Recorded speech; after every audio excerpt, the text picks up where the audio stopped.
দিবস উপলক্ষে কলকাতা ফাউন্ডেশন ছাত্রছাত্রীদের শিক্ষার জন্য বিভিন্ন সরঞ্জাম সরবরাহ করেছেন এবং সেইগুলো আমরা ছাত্রছাত্রীর মধ্যে বিতরণ করছি। আমরা অনুরোধ করছি যে ভারতের এই স্বাধীনতার কৃত্রিম উদযাপিত আনন্দের সঙ্গে করবে। দীর্ঘ প্রতীক্ষার পরে এই স্বাধীনতা এসছে। বহু আত্মবলিদানে বহু মনীষীদের বজ্র কঠিন পেনের কলমে লেখায় ইংরেজ এক সময় ভারতবর্ষে ছেড়ে চলে যেতে বাধ্য হয়েছিল। সেই দিনে আজকে কলকাতা ফাউন্ডেশন আমাদের শিক্ষাকে এগিয়ে নিয়ে যাওয়ার জন্য বারবার ওনারা সরবরাহ করেন বিভিন্ন শিক্ষা সরঞ্জাম, খাতা, বই, ব্যাগ, পেন, পেন্সিল, রাবার, বিভিন্ন কিছু। সেগুলো আজকে আমরা প্রত্যেক ছাত্রছাত্রীর মধ্যে বিতরণ করছি কলকাতা ফাউন্ডেশনের তরফ থেকে। সেই সঙ্গে এই দিবসে উপলক্ষে আমাদেরকে ক্যালকাটা ফাউন্ডেশন এডুকেশনের মানে শিক্ষার বিভিন্ন সাজ সরঞ্জাম দিয়েছেন তোমাদেরকে বিতরণ করার জন্য।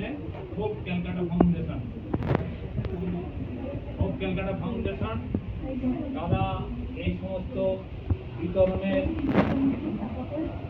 জন্য দিয়েছেন। এই জিনিসপত্রগুলো আমরা ছাত্রছাত্রীদের মধ্যে বিতরণ করব আর কিছুক্ষণের মধ্যে, এবং সবাই যে জিনিসগুলো যাকে দেওয়া হবে প্রত্যেকে এখান থেকে সংগ্রহ করবে।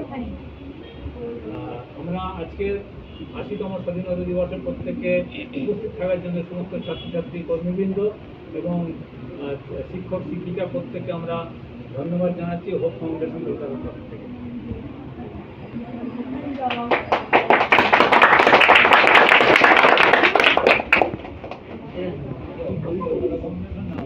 দিবস উপলক্ষে কলকাতা ফাউন্ডেশন ছাত্রছাত্রীদের শিক্ষার জন্য বিভিন্ন সরঞ্জাম সরবরাহ করেছেন এবং সেইগুলো আমরা ছাত্রছাত্রীর মধ্যে বিতরণ করছি। আমরা অনুরোধ করছি যে ভারতের এই স্বাধীনতার কৃত্রিম উদযাপিত আনন্দের সঙ্গে করবে। দীর্ঘ প্রতীক্ষার পরে এই স্বাধীনতা এসছে।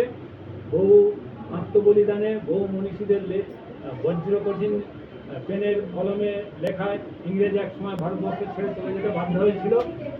সেই দিনে আজকে কলকাতা ফাউন্ডেশন আমাদের শিক্ষাকে এগিয়ে নিয়ে যাওয়ার জন্য বারবার ওনারা সরবরাহ করেন বিভিন্ন শিক্ষার সরঞ্জাম, খাতা, বই, ব্যাগ, পেন, পেন্সিল, রাবার, বিভিন্ন কিছু। সেগুলো আজকে আমরা প্রত্যেক ছাত্রছাত্রীর মধ্যে বিতরণ করছি কলকাতা ফাউন্ডেশনের তরফ থেকে।